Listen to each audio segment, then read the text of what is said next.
सबसे पहले हम एक काम करते हैं, निफ्टी 50 एंड बैंक निफ्टी के सारे इंपॉर्टेंट लेवल्स मार्क कर लेते हैं। उसके बाद हम देखेंगे इलेक्शन वाली स्ट्रैटेजी क्या करना है कल के दिन। ठीक है, सबसे पहले देखो ये येलो वाला लाइन देखो मैंने क्यों मार्क किया हुआ है, तो थोड़ा सा हमें चार्ट के ऊपर पीछे चलना पड़ेगा ताकि आप सीख पाओ मैंने क्यों मार्क किया। इधर देखो, थोड़ा इधर आओ, यहाँ देख पा रहे हो आप, ये फर्स्ट टाइम टच किया था, दूसरे टाइम में ब्रेकआउट आया था, तो ये ब्रेकआउट एक बॉक्स ब्रेकआउट हुआ था, तो ये लाइन काफ़ी ज़्यादा इंपॉर्टेंट हो जाता है। ठीक है, और ये कैसे ट्रेड करना था मैंने इस वीडियो में आपको अच्छे से समझा दिया था, तो प्लीज़ देख लेना। ठीक है, यहाँ देखो आप, फिर ये लेवल क्यों इंपॉर्टेंट है। मार्केट सीधा गया, फिर सपोर्ट लिया यहाँ पर, तो ये एक सपोर्ट के तरीके से एक्ट कर सकता है अगर मार्केट इसको ऊपर से अप्रोच करता है। नीचे से करेगा तो रेजिस्टेंस, सिंपल सी बात है, सपोर्ट बिकम रेजिस्टेंस। ठीक है, तो ये लेवल है क्या, इसकी रेंज मैं आपको बता देता हूँ एक बार। तो ये रेंज देखो यहाँ पर क्या है, क्योंकि यहाँ पर सपोर्ट लिया था तो हो सकता है मार्केट अगर फिर आएगा तो सपोर्ट ले सकता है। तो प्लान क्या है, प्लान इज सिंपल। देखो क्या है, अगर मार्केट फ्लैट खुलता है, यहाँ पर खुलता है, तो यहाँ से मैं लॉन्ग जाने की अपॉर्चुनिटी देखूंगा और पहला टारगेट ये, उसके बाद टूटता है ऊपर ये आज का हाई, तो ऊपर की ओर भी हम लोग देख सकते हैं, स्टॉप लॉस कहीं यहाँ रख सकते हैं, समझ गए इस चीज़ को। लेकिन यहाँ से मैं सेल करना अवॉइड करूँगा, क्यों, क्योंकि ये तुरंत सपोर्ट प्रोवाइड कर सकता है और मैं नहीं चाहता कि मैं यहाँ सेल करूँ और तुरंत ये रिटर्न करे और यहाँ हिट कर दे। हो सकता है कि तोड़ता हुआ नीचे आ जाए, कुछ न्यूज़ आ जाए बड़ी गंदी सी तो ये चला जाए नीचे, लेकिन हो सकता है। लेकिन मैं क्यों, जब जानता हूँ चार्ट पे हमें ये दिख रहा है, तो हम क्यों करें यहाँ पे शॉर्ट, हम नहीं करेंगे यहाँ पे शॉर्ट। ठीक है, तो यहाँ पर मैं लॉन्ग जाने का ही सोच रहा हूँ फिलहाल। ठीक है, उसके बाद आप ये लेवल्स देखो क्या हैं, ध्यान से देखो, ये सपोर्ट शू, समझ पा रहे हो, 2 बार सपोर्ट लिया है, तो ये लेवल भी काफ़ी ज़्यादा इंपॉर्टेंट हो जाता है, इसलिए मैं यहाँ से सेलिंग का अवॉइड करूँगा। पहले ये रोकेगा फिर ये रोकेगा, ऑल्दो यहाँ तक अगर आ गया तो टारगेट तो अचीव हो ही जाएगा, लेकिन पहला हर्डल ये है, इसलिए मैं इधर अवॉइड करूँगा ट्रेड को इनिशियली 10:30 बजे तक। ठीक है, और ये ब्लैक लाइन देखो आज का लो है, अगर ये टूटता है तो हमें ये लेवल दिख सकते हैं। ये लेवल क्या है, ये दोनों, थोड़ा सा इधर आ जाओ, समझाता हूँ आपको मैं बहुत अच्छे से। तो यहाँ पर देखो मार्केट ने यहाँ से कितना तगड़ा सेल ऑफ किया था, तो यहाँ पर नीचे से जाएगा तो सेलर बैठे हैं, ऊपर से आएगा तो बायर्स, जो कि यहाँ से ऊपर ले गए थे उसको, तो ये लेवल अच्छे से एक्ट कर सकते हैं। यहाँ से बाइंग भी काफ़ी तगड़ी आई थी, दोबारा अप्रोच करेगा तो बायर्स मिल सकते हैं। तो सेलिंग का सबसे अच्छा मौका अगर आपको चाहिए तो इन 2 लेवल्स के नीचे कितना बढ़िया टारगेट मिलेगा, स्टॉप लॉस कहीं यहाँ रख सकते हो, देख पा रहे हो इस चीज़ को, इतना बड़ा टारगेट, स्टॉप लॉस यहाँ पर। ठीक है, तो ये सारे लेवल्स ध्यान रखो, जैसे जैसे टूटेंगे तो वो एक दूसरे को अप्रोच करते जाएंगे। ठीक है, यहाँ टूटेगा तो ये अप्रोच करेगा, ये फिर ये करेगा, फिर ये आएगा, फिर ये आएगा, तो आपको थोड़ा थोड़ा प्रॉफिट बुक करते चलना है हर लेवल्स के ऊपर जहाँ भी आप ट्रेड लो। ठीक है, अब हम चलते हैं निफ्टी बैंक की ओर। बैंक निफ्टी में देखो इंपॉर्टेंट लेवल्स कौन से, सिमिलर है जैसे निफ्टी के अंदर थे, तो ये वाला लेवल देखो आपको समझ आ ही गया होगा क्यों मार्क किया, मार्केट ऊपर जाता हो सपोर्ट लिया देन, तो ये लेवल काफ़ी ज़्यादा इंपॉर्टेंट हो जाता है हमारे लिए। अगर मार्केट यहाँ कहीं फ्लैट खुलता है, ग्रीन करता है, तो पहला टारगेट हम लोग ये रख सकते हैं। ठीक है, इस चीज़ को आप समझ गए। उसके बाद टूटता है तो इसके बाद ये रख सकते हैं। ये लेवल क्या है ये मैं आपको एक बार समझा देता हूँ, ऑल्दो मैंने लास्ट क्लास में भी समझाया था आपको, बट एक बार और मैं समझा देता हूँ कि ये लेवल है क्या। देखो यहीं से गाइस गैप डाउन हुई थी ना मार्केट, ये इसी लेवल से बहुत ज़्यादा गैप डाउन हुआ था, दिखाता हूँ कितना गैप डाउन हुआ था। ये देखो मार्केट यहाँ क्लोज था, एक सेकेंड, मार्केट यहाँ क्लोज था बट खुला यहाँ था अगले दिन, देख पा रहे, इतना बड़ा गैप डाउन हुआ था मार्केट, तो ये लेवल काफ़ी ज़्यादा इंपॉर्टेंट हो जाता है, इसलिए मैंने इसको भी मार्क किया हुआ है इस लेवल को। ठीक है, और ये 2 लेवल्स मैंने ये भी आपको समझाया हुआ, लेकिन एक बार और बता देता हूँ यहाँ पर मैं आपको, ये क्या है, काफ़ी इंपॉर्टेंट लेवल्स हैं। ये देखो यहाँ से ब्रेक, ठीक है, तो ये लेवल भी काफ़ी ज़्यादा इंपॉर्टेंट हो जाते हैं हमारे। ठीक है, क्योंकि यहाँ पर ही कंसोलिडेशन, और यहाँ पर देखो कंसोलिडेशन देन ब्रेक देन यहाँ से गैप हुआ था। ठीक है, तो ये लेवल काफ़ी ज़्यादा इंपॉर्टेंट हो जाता है हमारा। ठीक है, तो ये भाई ये दोनों लेवल्स हमने देख लिए हैं। तो प्लान क्या है कल के दिन, अगर देखो अगर यहाँ से बाय करते हो तो ये लेवल पहला होगा टारगेट, फिर ये टारगेट होगा, फिर ये टारगेट होगा। ठीक है, थोड़ा थोड़ा हर लेवल्स पे आपको बुक करते हुए चलना। मान लो यहाँ सेल किया तो पहले ये टारगेट होगा, फिर ये होगा, फिर ये होगा, तो इन लेवल्स के ऊपर आपको ट्रेड ढूंढने होंगे खुद से। ठीक है, और देखो प्लान क्या है, नीचे की ओर अगर मार्केट यहाँ फ्लैट खुलता है तो शॉर्ट को मैं अवॉइड करूँगा। ठीक है, यहाँ खुलता है तो यार ये तो इस रेंज के बाहर ही कहीं शॉर्ट का सोचोगे, लेकिन यहाँ भी मैं शॉर्ट नहीं करूँगा, इस रेंज बाहर भी आ जाएगा तो भी शॉर्ट नहीं करूँगा। इसका रीज़न बताता हूँ आपको, इधर आओ, देखो इस रेंज में बहुत ज़्यादा कंसोलिडेशन हुआ था। ठीक है, अगर आप चाहो तो शॉर्ट मार सकते हो यहाँ पर, लेकिन थोड़ा सा कन्विक्शन बहुत कम होगा, क्योंकि इमीडिएटली फिर एक सपोर्ट मिल जाता है यहाँ पर। क्यों, ये देखो ना यार, यहाँ पर साफ साफ दिख रहा होगा आपको, एक बार सपोर्ट, फिर देख रहे हो इस रेंज में ही रह गया, तो ये लेवल काफ़ी ज़्यादा इंपॉर्टेंट है। शॉर्ट का मौका हम इसके नीचे देख सकते हैं, इस लेवल के नीचे। तो ये लेवल मैं आपको दिखा देता हूँ ये है क्या। तो ये है ये लेवल, इसकी रेंज है ये, इसकी रेंज आप लोग देख लो, ये रहा रेंज। और इसका भी दिखा देता हूँ, इसका रेंज क्या है, तो इसका रेंज है ये, ठीक है।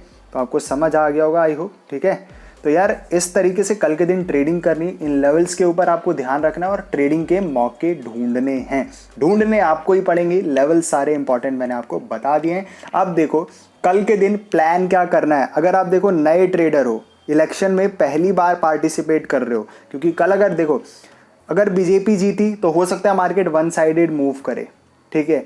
और शुरू में वॉलेटिलिटी रह सकती है, ऊपर एसएल हिट, फिर ऊपर एसएल हिट, इस तरीके से जाओगे, शॉर्ट जाओगे तो एसएल हिट, ऊपर जाओगे तो एसएल हिट, ऐसा हो सकता है। तो इसलिए कल क्या करना है, आपको ध्यान रखना है 1-1:30 बजे के बाद आपको क्या कोशिश करनी है। अगर मार्केट रेंज बाउंड हो जाता है तो आपको कोशिश करनी है कि सेम लेवल के ऊपर, यानी कि देखो मार्केट अगर इस तरीके से रेंज बाउंड हो गया ना, तो मान लो आपको लग रहा है यहाँ से ब्रेकआउट आने वाला है इस लेवल पे, तो आप यहाँ पर सेम लेवल का कॉल बाय करोगे और सेम लेवल का पुट बाय करोगे, ठीक है। और पर लॉट पे आप निफ्टी के अंदर 700 रुपये से ज़्यादा लॉस नहीं करोगे, ठीक है। 700 रुपये का स्टॉप लॉस लगा लोगे टोटल। आपको अगर नेगेटिव दिखने लग जाए, कॉल भी बाय किया आपने, पुट भी बाय किया और 700 रुपये नेगेटिव दिख रहा है, तो आपको एग्जिट कर देना है और मैक्सिमम प्रॉफिट आप 2000 तक लेकर के एग्जिट मार सकते हो, ठीक है। और बैंक निफ्टी में क्या करना है, वही चीज़ अगर मैं बैंक निफ्टी में बताऊं आपको, तो बैंक निफ्टी में आपको 1000 रुपीज़ से ज़्यादा लॉस नहीं लेना है और मैक्सिमम प्रॉफिट आप 2500 रुपये पे एग्जिट मार सकते हो।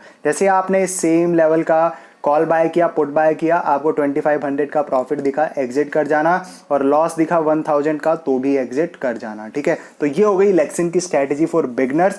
जो एडवांस बंदे होते हैं वो ऐसे दिनों में थोड़ा सा अवॉइड करते हैं ट्रेड करना, कहते हैं यार एक दिन ट्रेड नहीं करेंगे तो कुछ हो थोड़ी जाएगा, तो इसलिए मैं तो अवॉइड कर देता हूँ ट्रेड को, ठीक है। लेकिन कभी कभी कल प्लान है कि यार इस लेवल पे ट्रेड लेते हैं, ठीक है, कॉल एंड पुट बाय करते हैं, ठीक है। तो इस तरीके का प्लान है, देखते हैं कल क्या होता है। और सबसे बेस्ट तो यही रहेगा कि मत लो ट्रेड, तो ज़्यादा अच्छा है। क्यों यार एक दिन में क्यों न्यूज़ से फाइट करनी है, ठीक है। मार्केट यार हमेशा रहने वाला है, फिर खुलेगा मार्केट अगले दिन, ठीक है। तो अब हम देख लेते हैं best stock to trade for tomorrow. पहला स्टॉक है अपना इन्फोसिस लिमिटेड। तो देखो अगर ये फ्लैट खुलता है भाई, तो थोड़ा सा मैं कहूँगा नीचे शॉर्ट का अवॉइड करना। क्यों, यहाँ देखो यहाँ भी तुरंत के तुरंत सपोर्ट है, फिर ये सपोर्ट है, तो यहाँ पर आप लॉन्ग का प्लान कर सकते हो कल के दिन अगर यहाँ पर मौका मिलता है। अगर आप यहाँ बाय का मौका मिले आपको, तो पहला टारगेट ये हो सकता है, बाकी इसके ऊपर हम लोग जा सकते हैं फिर से, ठीक है। और अगर मान लो बाई चांस शॉर्ट का कुछ हैवी न्यूज़ प्रेशर आ रहा है, तो शॉर्टिंग के लिए तो इनिशियली अवॉइड करना, बट अगर कुछ अच्छा पैटर्न बनता है तो हम पहला टारगेट ये रख सकते हैं, फिर दूसरा ये रख सकते हैं, ठीक है। और प्लान क्या है, सबसे अच्छा प्लान तो यही होगा कि ये दोनों रेंज के बाहर हमें बाय करने का प्लान करना चाहिए सबसे बेस्ट, और इसके नीचे सेल करने का, ये वाले लेवल के नीचे सेल का सबसे बेस्ट ट्रेड यहीं मिलेंगे आपको। बाकी यहाँ पर आपको थोड़ा सा अगर आप बाय करते हो तो ये लेवल देखना, सेलिंग में आपको थोड़ा यहाँ पर बुक जरूर करना है इस लेवल पे, ये नहीं कि आप यहीं करो सीधा, और बाकी यहाँ पर बुक कर सकते हो कंप्लीटली, नहीं तो थोड़ा और नीचे वेट कर सकते हो, ठीक है। तो अगला स्टॉक हम लोग देख लेते हैं कौन सा है, मैक्स फाइनेंशियल, ठीक है। तो इसमें देखो अगर मार्केट फ्लैट खुलता है तो भाई शॉर्ट करोगे तो ये वाला लेवल है पहला, ध्यान रखना है, यहाँ पर थोड़ा प्रॉफिट जरूर बुक करना, और अगर लॉन्ग जाते हो तो इस लेवल पे जरूर बुक करना थोड़ा प्रॉफिट। ये स्टॉक आपको अच्छे मूवमेंट देंगे, इसलिए मैं आपको बता रहा हूँ, ठीक है। तो ये लेवल आप ध्यान रखना, सबसे बेस्ट ट्रेड होगा इस रेंज के बाहर बाई, ठीक है। सबसे बेस्ट बाई के मौके मिलेंगे उधर, ठीक है, और सबसे अच्छे सेल के मौके इधर ढूंढने हैं। ये नहीं कि इसके नीचे आया आपने सेल कर दिया और इसके ऊपर गया आपने बाय कर लिया, नहीं, आपको थोड़े बाइंग के पैटर्न इधर देखने, आपको इंडिकेटर्स वगैरह या प्राइस एक्शन से एनालाइज करके ट्रेड लेना है, ठीक है। तो ये दो स्टॉक्स के अंदर आप कल के दिन बिंदास नजर रख सकते हो, इसके अलावा आपकी मर्जी है और देखना चाहते हो तो, ठीक है। लेकिन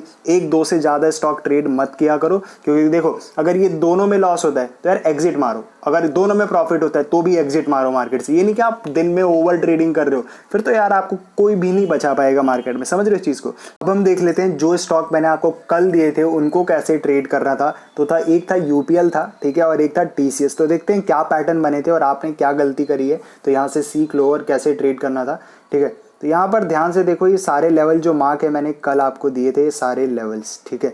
तो मैंने आपसे कहा था भाई कि इसके नीचे हम लोग शॉर्टिंग के मौके देख सकते हैं, तो अगर आपने इस कैंडल के नीचे शॉर्ट किया है तो आपने अच्छा ट्रेड लिया है, ठीक है। लेकिन अगर आपने यहाँ शॉर्ट किया तो बहुत बड़ी मिस्टेक करी है, क्योंकि ये पहले कैंडल का सपोर्ट था यहाँ पर। तो यहाँ से भी किया तो भी प्रॉफिट हुआ आपको, लेकिन सेम शॉर्ट यहाँ से बनता था इस लेवल से, ठीक है। तो आप इस चीज़ को सीख लो। यहाँ पर अगर आपने मिस्टेक करी है तो एक ट्रेड हमारा बस यहाँ पर बनता था, एक बार यहाँ कर सकते थे, दोबारा रीटेस्ट किया तो थोड़ा और कर सकते थे, ठीक है। तो हमने ये देख लिया। अब अगला स्टॉक जो मैंने दिया था TCS, तो उसमें देख लेते हैं कि कैसे ट्रेड करना था, क्या पैटर्न बने थे, या बना भी था या नहीं बना था। तो देखो जो लेवल मैंने मार्क करे थे वहाँ पर गया है कि नहीं। भाई ये तो लेवल के पास लग रहा है हमारे गया ही नहीं है, ठीक है। ये तीनों लेवल से काफ़ी ज़्यादा दूर, लेवल के आसपास ये नहीं गया, तो यहाँ पर ट्रेड अवॉइड करना था, समझ गए। लेवल के पास नहीं है तो अवॉइड करो, सिंपल सी कहानी है ना, अवॉइड कर दो। लेवल के पास नहीं, अवॉइड कर दो। नहीं तो देखो प्लान क्या था, प्लान ये था कि इसके ऊपर जाएगा तो क्या करेंगे हम लोग, बाय करेंगे। इसके ऊपर इतना गैप अप खुल गया यार, अब तो गैप अप खुल गया ना, तो थोड़ा सा अवॉइड करो। और क्या कर सकते हो अगला प्लान ये रख सकते हो कि ब्रेकआउट का वेट करो। यहाँ पर अगर ब्रेकआउट का लिया होगा तो आपका ऐसे लेट हुआ होगा, लेकिन इतना गैप अप खुल गया फिर तो कोई और ऊपर जाने का सवाल पैदा ही नहीं होता ना भाई। तो ऑलरेडी इतना खुल गया, अब और कहाँ जाएगा, बाहर थोड़ी जाएगा फ़ोन से, समझ गए। तो ज़्यादा गैप अप खुल जाए तो ट्रेड को अवॉइड कर दो, समझ गए। फ्लैट खुलता तो हो सकता था बाइंग के मौके आप लोग देख सकते थे, समझे इस चीज़ को। So thank you for watching.